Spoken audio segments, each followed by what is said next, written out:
All right, so today we are diving into some seriously unsettling accusations against the Nook family from Animal Crossing. Okay. You know, those adorable entrepreneurial raccoons who help you settle into island life?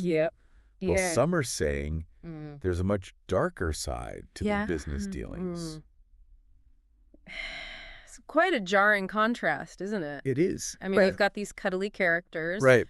A world that's supposed to be all about relaxation and creativity, and then these allegations of child exploitation kind of pop up. Makes you wonder what's really going on behind those innocent smiles. We've got two sources to unpack here. All right. A letter from Detective Pikachu, who's been on the case of some missing children, and a chilling first-hand account from someone named Jason, who claims to have escaped the Nook's clutches. Oh, wow. So are we dealing with outlandish conspiracy theories? Yeah.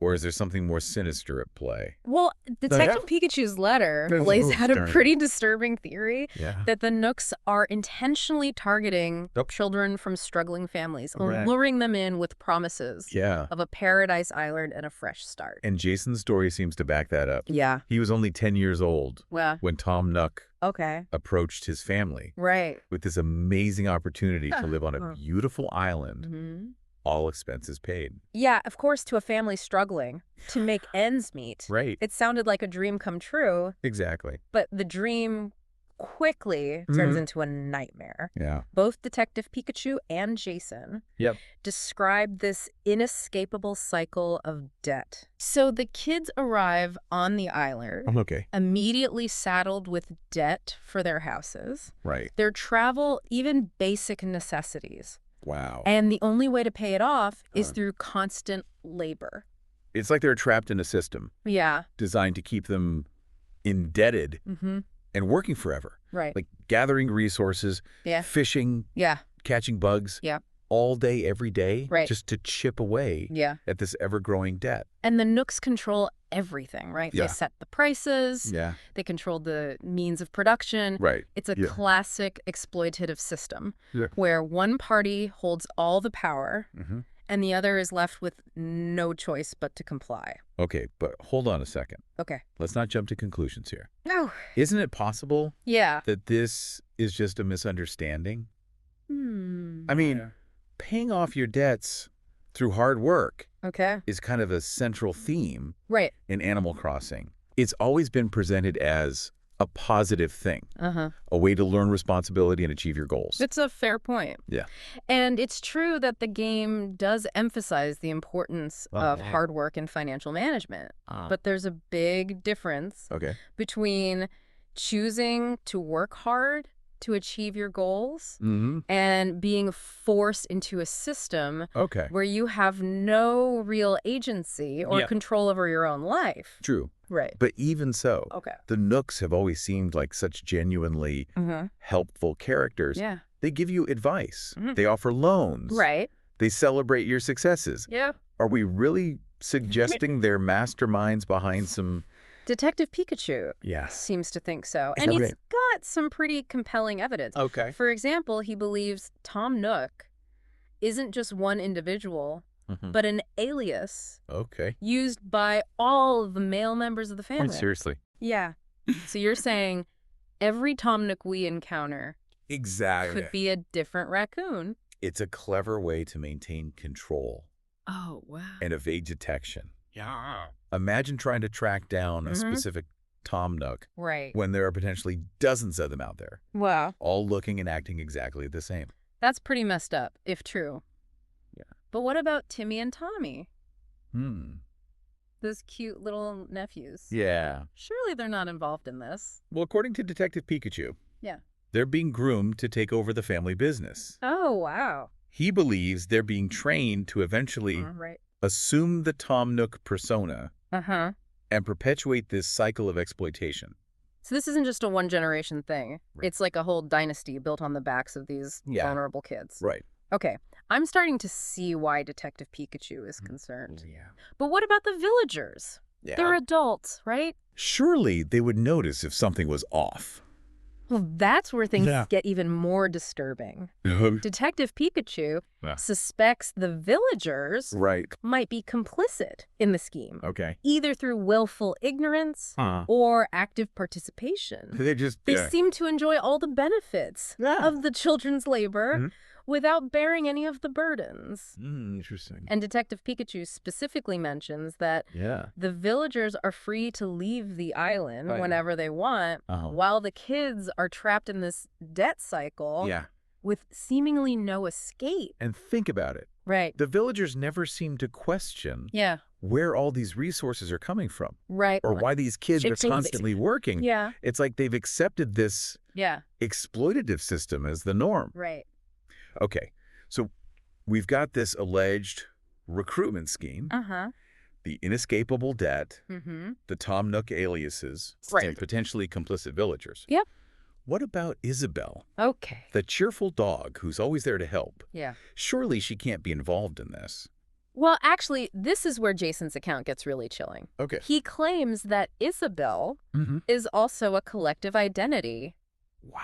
Used by female members of the Nook family. A whole family of Isabels. That's messed up. They're trained in PR and security, keeping everything running smoothly, making sure no one rocks the boat. And Jason describes a terrifying encounter. Right. Where he questioned the Nooks about their practices. Yeah.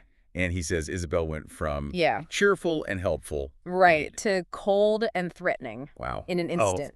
Warning him to be grateful for what Tom Nook was providing. Okay, now I'm officially creeped out. Yeah. But what about KK Slider? He's like a celebrity in the Animal Crossing world. He is. Surely he wouldn't be involved in something this dark, right? Like the beloved musician, the heart and soul of the Animal Crossing world. Yeah. It's hard to imagine him being involved in something sinister. Yeah, until you read Jason's account. Right. He doesn't go into specifics. Okay. But he describes KK as a manipulative figure who used his position of trust and influence to exploit him. Right.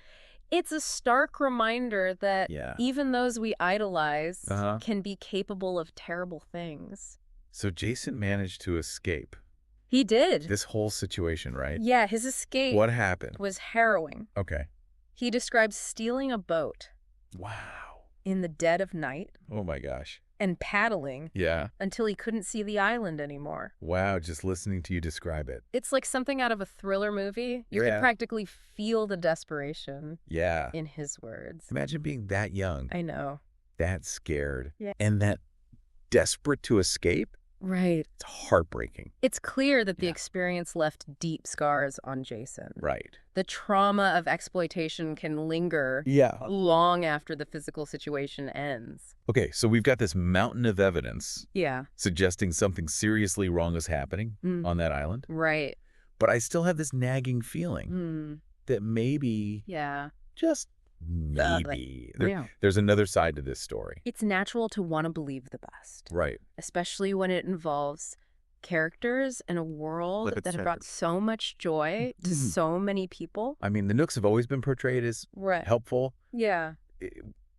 If a little obsessed with bells. Right. Maybe this is all just a big misunderstanding. It's possible. Perhaps there's a perfectly innocent explanation for everything we've discussed. I'm open to considering alternative explanation. What if, for instance, Detective Pikachu is misinterpreting the evidence? Yeah, okay. Maybe he's so focused on exposing the Nooks that he's seen patterns where none exist. Yeah, that's possible. And what about Jason? Maybe his account is unreliable. Trauma can distort memories and perceptions. Trauma can make it difficult to separate fact from fiction, especially when dealing with events from childhood. Right. Perhaps he's exaggerating or misremembering certain details. Maybe the villagers aren't complicit at all. Yeah. Maybe they're just oblivious to what's happening. Yeah. Or perhaps they're being manipulated. It's a possibility. By the Nooks, too. Remember, in the game, the villagers are pretty simple creatures. Right. They follow routines. They love gossip. And they don't seem particularly concerned with the bigger picture. Right. So it's possible the Nooks have created this carefully controlled environment where the villagers are essentially living in blissful ignorance. Okay, so let's say, for the sake of argument, that the Nooks are innocent. Okay. Why would Detective Pikachu go to all this trouble to frame them? Well, motives can be complex. Right. Maybe there's some personal vendetta at play. Okay. Or perhaps he's trying to make a name for himself. Right. By taking down a beloved institution like the Nook family. That's an interesting thought. Yeah. Maybe he's trying to climb the ranks of the police force. Right. By becoming the guy who exposed the Nooks. Exactly. Right. Or perhaps he's being pressured by some outside force to discredit the Nooks. Okay. There could be powerful interests who stand to benefit from their downfall. Think about it. Right. The Nooks control a vast economic empire. They've got their paws in real estate, retail construction, and who knows what else. Maybe there are competitors who want to see them taken down. It's definitely within the realm of possibility. And let's not forget the potential for political motivations. Maybe someone wants to make an example of the Nooks to score points with voters or advance a particular agenda. It's possible. Okay, so we've explored some potential reasons why Detective Pikachu might be fabricating evidence against the Nooks. Okay. What about Jason? Yeah. Why would he lie about his experience? Well, there's always a possibility of attention seeking. Perhaps he's hoping to gain notoriety or sympathy by claiming to be a victim. It's a sad reality. But some people do fabricate stories for attention. It is. And let's not forget about the potential for financial gain. Maybe he's hoping to sue the Nooks or profit from selling his story. That's another possibility. Right. Or perhaps he's been influenced by someone else to make these accusations. Okay. Maybe someone with a grudge against the Nooks has coerced or manipulated him into telling the story. We can't rule out the possibility of a third party pulling the strings behind the scenes. Exactly. But even if Jason's account is entirely fabricated, it doesn't necessarily mean the Nooks are saints. You're absolutely right. Right. Even if we dismiss Jason's testimony and question Detective Pikachu's motives, we're still left with some troubling questions about the Nooks' business practices. Their system of perpetual debt is certainly questionable. It is. And the Tom Nook aliases are undeniably creepy. They are. But maybe, just maybe, there's a cultural explanation for all of this. What do you mean? Well, think about it. The Nooks are raccoons, right? Right. They're known for being clever, resourceful, and, let's be honest, a bit greedy. A little bit. Maybe their business practices, while morally questionable to us, are perfectly normal in raccoon culture. That's an interesting perspective. Right. Perhaps what we see as exploitation is simply a different way of doing business. A cultural norm that we're misinterpreting through our own human lens. Maybe their idea of helping you settle on the island involves putting you in debt and making you work it off. It's not necessarily malicious. Just a different cultural perspective. Cultural perspective. And perhaps the Tom Nook aliases are a form of cultural tradition, like a rite of passage. Or a way to honor their ancestors. Maybe every male in the Nook family is expected to take on the Tom Nook persona as a way of carrying on the family legacy. Okay, I'll admit, you've presented some compelling counter-arguments. Right. It's possible we're judging the Nooks too harshly based on our own human values and perceptions. But even if we give them the benefit of the doubt, there's still some ethical concerns that need to be addressed. Absolutely. For example, even if their debt system is culturally acceptable, it's still creating a situation where children are essentially trapped in a cycle of labor with no real opportunity for advancement or freedom. And even if the Tom Nook aliases are a cultural tradition, they're still being used in a way that's deceptive and potentially harmful.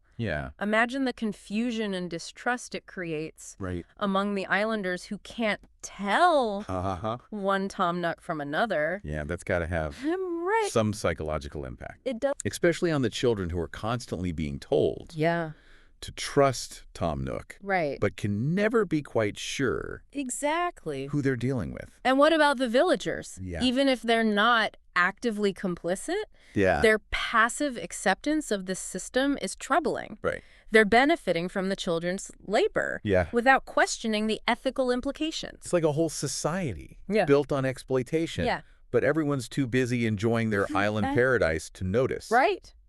Or perhaps Or maybe they're choosing not to see it. they're choosing not to see it. Yeah. It's a classic example of It is. willful ignorance. Right, People turning a blind eye to uncomfortable truth because it's easier than facing the reality of their own complicity. Okay.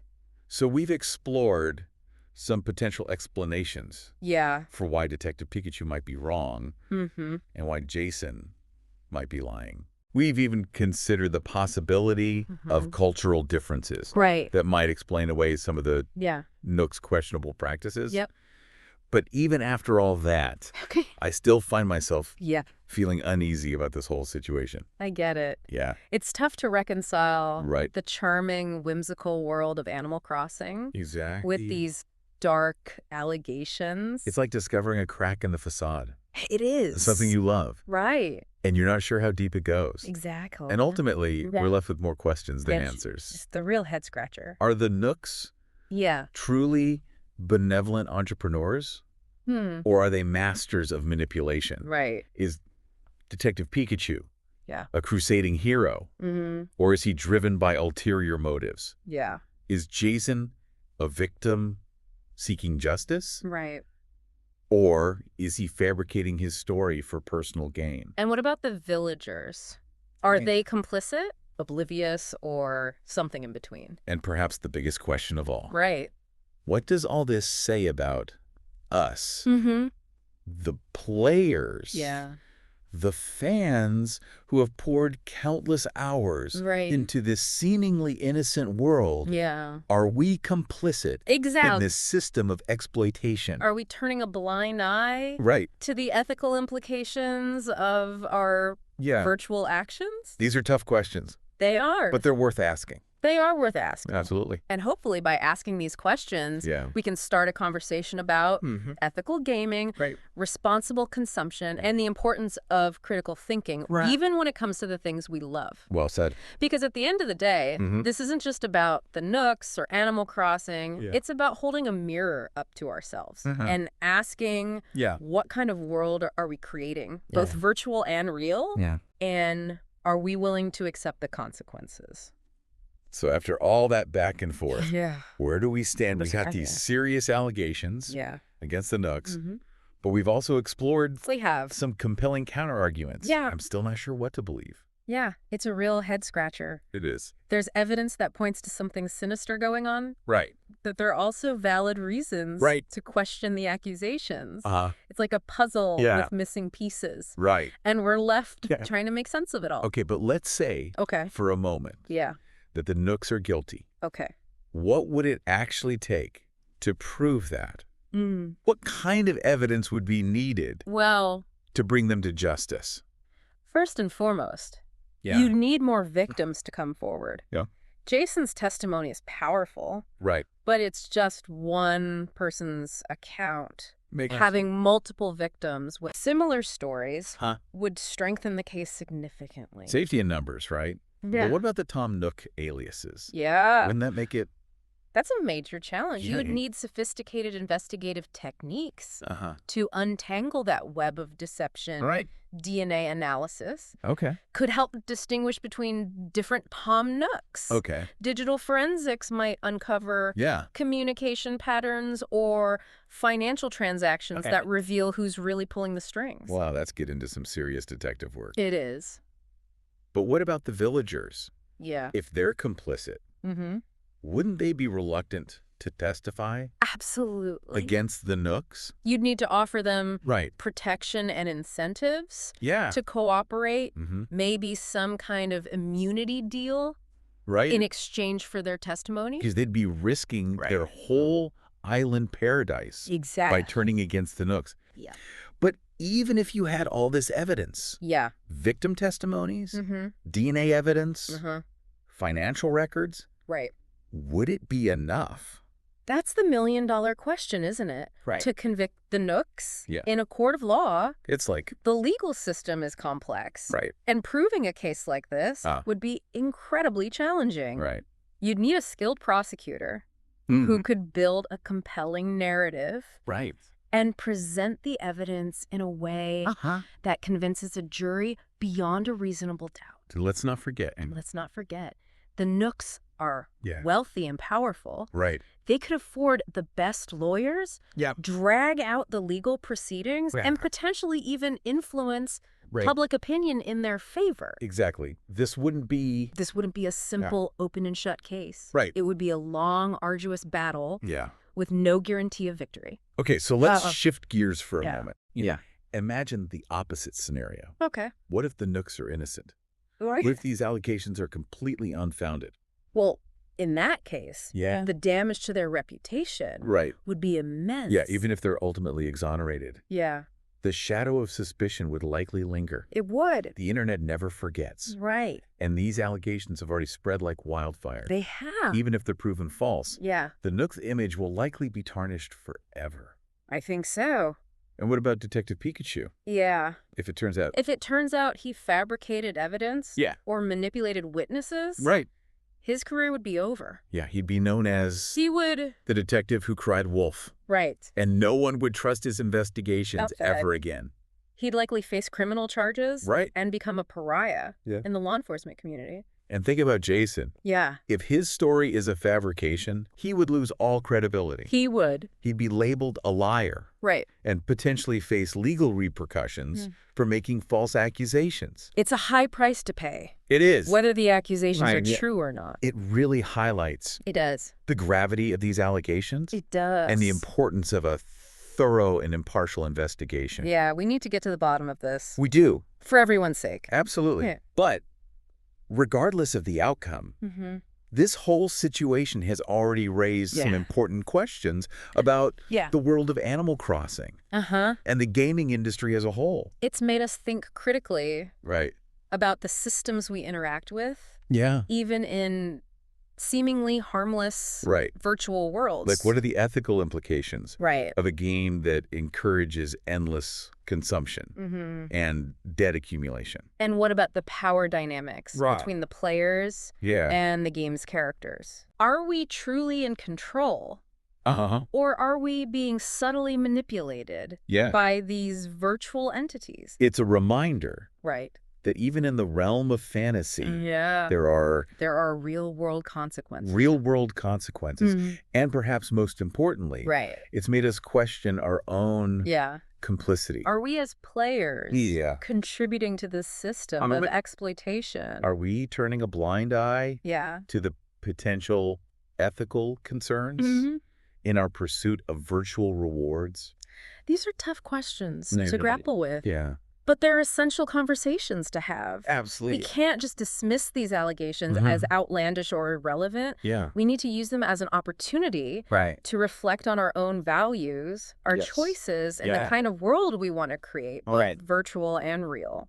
This deep dive has taken us down some dark and twisty paths. It has. We've explored the allegation. We have evidence, the potential motives, and the ethical implications. Yeah. But ultimately, we're left with more questions than answers. And that's okay sometimes. The most important thing is to ask the right questions. Right. Even if we don't have all the answers. Because it's in those unanswered questions, in those areas of uncertainty, that we find the potential for growth, change, and a deeper understanding of ourselves and the world around us. So to our listeners, we leave you with this. Okay. Don't be afraid to question, to challenge, to demand better. Right. Use this deep dive as a starting point for your own exploration, your own critical thinking, and your own commitment to creating a more just and ethical world. Because at the end of the day, the choices we make, both in the virtual world and the real world, have consequences. I do. And it's up to each of us to ensure those consequences are positive. Positive, ethical. Ethical and aligned with our values. We'll continue to follow this story With you. as it unfolds and bring you any updates. Okay. Until then, stay informed, stay engaged, Yeah. and stay curious. This has been The Deep Dive. It has. Signing off.